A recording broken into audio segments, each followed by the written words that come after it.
I got pretty disillusioned with things at that point in Toronto. This series, I quit my job as a scenic painter. It was beginning to get too much, and I decided I didn't come to Toronto to be a scenic painter. I came here to be a painter.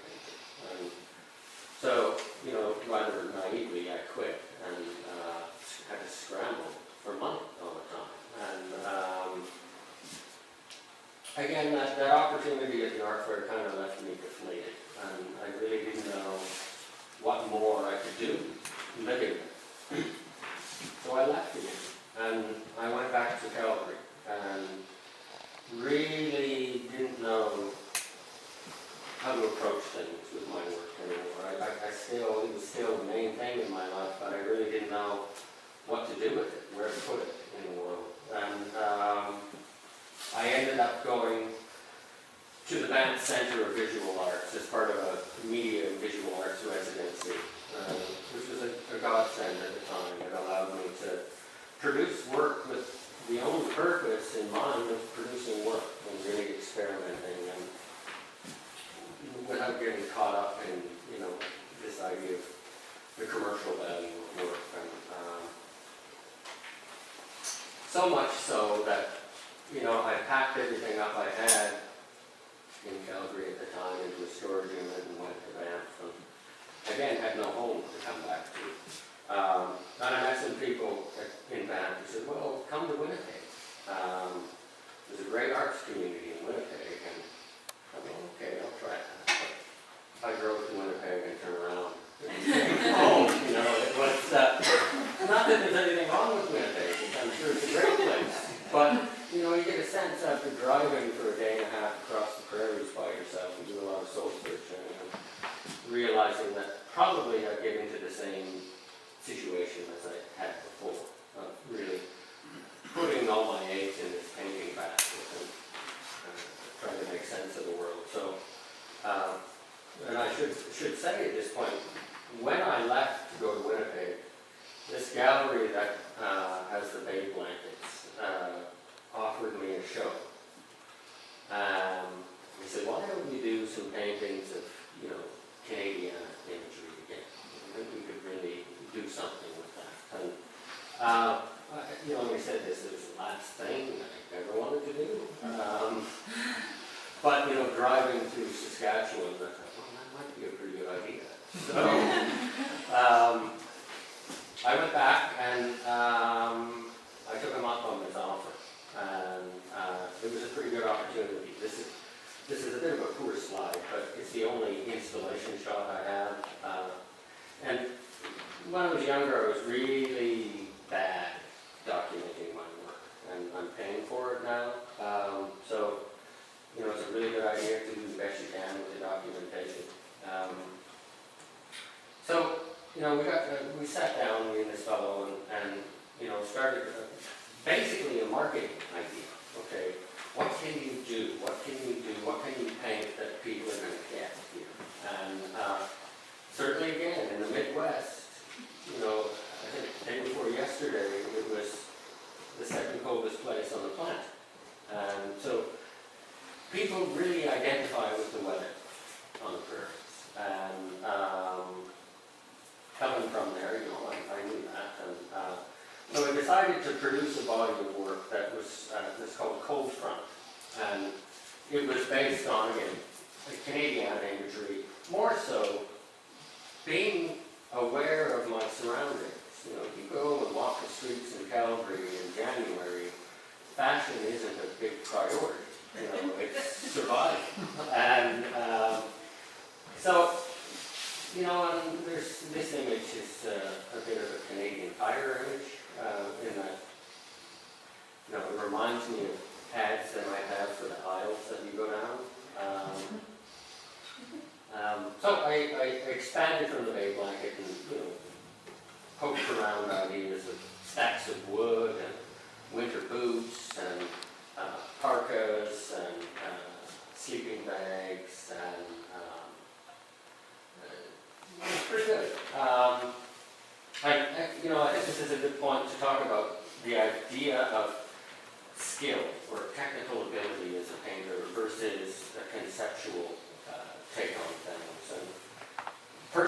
I've really, I want to say struggled, but I guess that's appropriate. For my place as a painter, having the technical background that I have, it makes it a little difficult to, just get out there and let it all hang out. I have this history, and I remember when I was at OCA, I was taught by a fellow named Tom Dean, who's a really great Canadian artist, received the Governor General's Award in 2002. He taught me painting, and ironically, he's not a painter at all. He's a multidisciplinary artist. And he told me, he said, "You're too good of a painter to be a good painter, in the sense that you know what you're doing." And that has been a problem. And this work is although this is a bit of a poor slide. This is called James Wood. All of these are roughly 32 by 34 inches. And I think at this time, I started to be a little more aware of the image sources. They're based on personal photographs. And another stamp of wood. This is Bill. This is 24 inches square. And this is what I mean of, just being aware of the people around you. And I think it speaks, having said what I said about, my misgivings of the work, I think it really speaks truly about ourselves and how we identify ourselves. Monday when it was snowing and cold here, everybody kind of had a sly grin on their face, and everybody talks about the weather, and it's quite interesting. But I wasn't content. The show did really, really well. The only show I just about ever sold out. And it proved its point, it proved its point in the marketing aspect of things.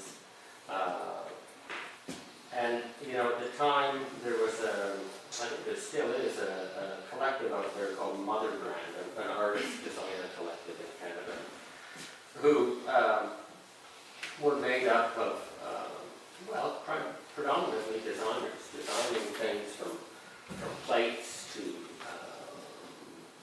quilts to lighting to this and that. And they had shows around the country, one at the Gladstone Hotel in Toronto, and they were in town at the convention center in Calgary, oddly enough, part of a designer exhibition. And they found out about my work, and were all excited about it, and took me into their collective. And, spread the work out a bit across the country, which was nice, and had a few more little shows representing the work. But again, as I said, I wasn't content. I wasn't content to paint for a market. Again, these slides are a little bad. There's a bit of a shadow halo around the sides, but I think you get a decent sense of the nature of the paintings. Again, pardon me, that's 5 by 4 feet acrylic on canvas, 3 by 4 feet acrylic on canvas. And, I have to talk about these bay blankets again, because they don't go away. I did 3 of these just 2 or 3 months ago. They're handy things. They're handy in the sense that I can make money off of it. And that's hard to just put away. I've never liked work. Work for other people. So when people come to me and ask me to do these things, I'm grateful, but at the same time, it concerns me that they are not interested in anything that really I want them to be interested in. And I begrudgingly accept the part these play in my painting practice. And I must say they're very different in how I approach the work. It's a job. You know, I go in there, and to make my money's worth, I'm very conscious of the labor involved in them. And there's something nice about the idea of labor in painting, and just going in there and doing what you have to do to the best of your abilities. But again, the associations to a job are a bit problematic, because it's like punching a clock, you know. And there's not a lot of left up to the unknown with these paintings, and I like painting and its ability to offer something that you may not have been aware of. I like this painting. This is a diptych about 3 inches square each panel. It's called The Talking Heads. It's me on the left and a friend of mine on the right. We just took pictures of one another. But again, you know, I hesitate to be so critical about the work, because this is the work that got me into grad school. And I'm grateful for that, and you know, I think there's something critically there. Otherwise, I wouldn't have got into grad school. And I'm sure there is. I think again, it speaks to a part of our culture and identity that may be a bit of a cliche, but I think cliches are cliches for a reason. And there's a lot of truth to these. So, again, due to my frustration with the work and always wanting more with my work, I, shortly after this exhibition, got into grad school and moved here to Victoria. And this is 2006. Talk about this. This is early grad school. When I came to grad school, I really had no idea what I was doing, no idea what I was getting into, and I think I expected a bit much from grad school. I thought it would be the magic bullet to solve all of the questions I had. And it was a challenge coming from my inclination to isolate myself in the studio. All of a sudden, you're in this corridor with all these other people and professors coming in and people coming in, and I didn't really like that. I wanted to close the door, and I did a lot of it. I closed the door and turned up my music, and I didn't want prying eyes. But that's part of grad school. The prying eyes are the thing that makes you better, and the questions and the comments people make. One of my fellow grad students remarked on a body of work that I did, that it was kind of like I was painting quickly in the corner in the dark so I wouldn't get caught. And I think there's some truth to that. You know, I don't know how students paint with one another. I couldn't do it. I had to do it, you know, early in my art education. But I must say, in 4th year art school, we had a room that had about 4 people in it. And I found that I could go in there at night and on the weekend by myself. And I must say that that's the time that painting really bit me.